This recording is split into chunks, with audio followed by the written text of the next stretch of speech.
தயவு உன்முகப் பார்வைகொள் உன்முகப் பார்வைகொள் என்றும் உள்ள உன் இயற்கை இருப்பை உணர்ந்துகொள். கண் காது முதலான தத்துவ கருவிகள் வாயிலாக காண்டல் கேட்டல் ஆகிய புலன்கள் மூலம் மன அறிவினால் ஜீவ உணர்வில் அனுபவமாகும் எதுவும் உண்மை அல்ல. உதாரணமாக, ஒருவனுடைய பிறப்பும் இறப்பும் அவனுடைய சொந்த அனுபவம் அல்ல, அனுபவமும் ஆகாது. தான் எப்போது பிறந்தேன் என்பதை தாய் தந்தை மூலம் அல்லது பிறப்பு சான்றிதழ் மூலம் தெரிந்து கொள்வது ஒரு நம்பிக்கை மாத்திரமே.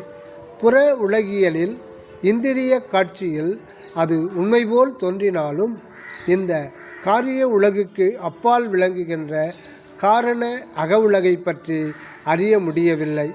தோன்றுவதும் அழிவதும் மண்ணான உடல் மாத்திரமே. உடலுக்குள் இருந்து அனைத்தையும் அனுபவித்தவன் புலால் உடம்புக்கு அப்பாற்பட்டவன் அல்லவோ. உடல் தோற்றத்தையும் மறைவையும் கண்காது காட்சியாக பார்த்துவிட்டு அவன் அன்று பிறந்தான் இன்று சத்தான் என்று என்றும் உள்ள அறிவுருவானவனை பற்றி சொல்லுதலே புறங்கூறுதல் ஆகும்.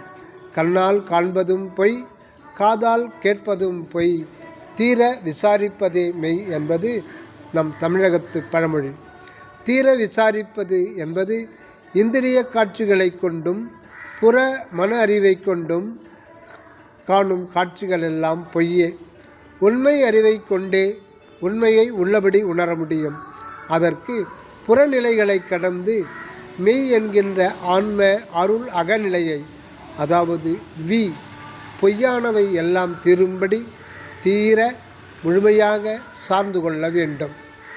நீங்கள் இனி நான் சொல்லியபடி ஜாக்கிரதையுடன், அதாவது அக விழிப்பு நிலை, உண்மை அறிவாய் விசாரம் செய்து வாருங்கள்.